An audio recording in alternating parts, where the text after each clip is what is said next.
Welcome to the video abstract of our paper, where we perform an assessment for providing quantum resistance to Galileo OSNMA.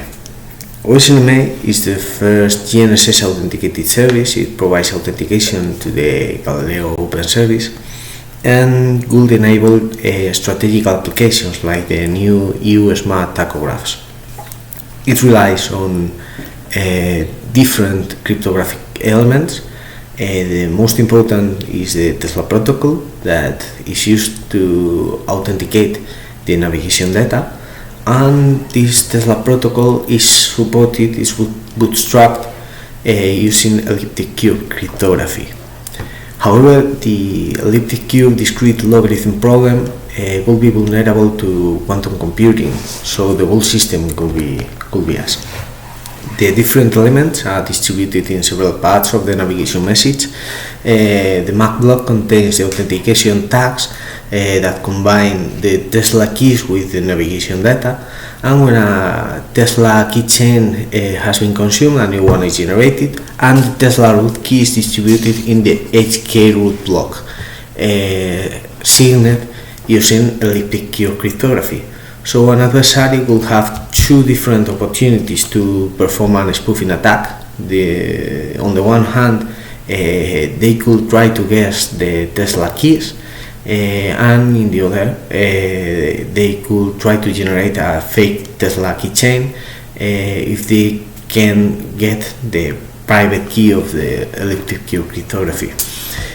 While the first one is, as far as we know, secure against quantum computer, the other one could be vulnerable to the SOR algorithm.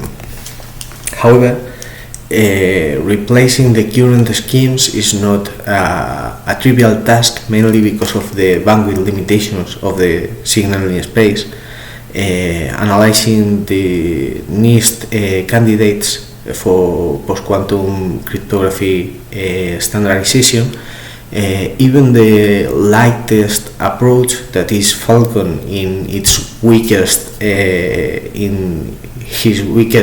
implementation, are an order of magnitude greater than the elliptic cube ones, both the keys and the signatures.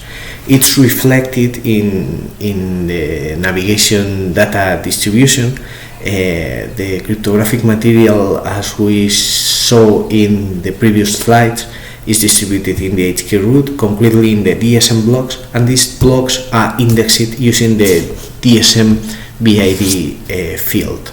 It's a 4-bit field, so it could point 16 blocks, and each block is 104 bits length.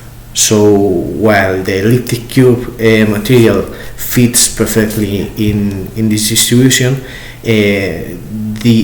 any post-quantum cryptography material will exceed the size of these messages. So the current OSNMA implementation wouldn't be able to distribute post-quantum cryptography materials.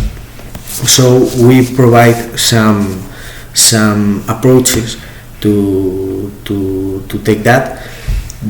A short-term approach could be the distribution of the cryptographic material using what we have called out-of-band channels. For instance, they could use the GSC portal, like is currently used for distributing other OSNMA materials. And in any case, in further implementations of OSNMA, the signatures must be prioritized to the distribution of keys that could be easily preloaded in a receiver. In our research, we have also discovered other Tesla drawbacks, like the possibility to use 20-bit tags that will be vulnerable to a brute force attack. So a full post-quantum cryptography approach should be implemented, and as recent investigations has claimed, these post-quantum cryptography schemes could be also vulnerable to new attacks, like the attack to lattice-based cryptography. So it's mandatory to implement a resistant and a resilient crypto agility strategy. So if you are interested in our research, keep reading the paper that we have published in Navigation, and if you have any doubt, don't hesitate to contact us. Thank you.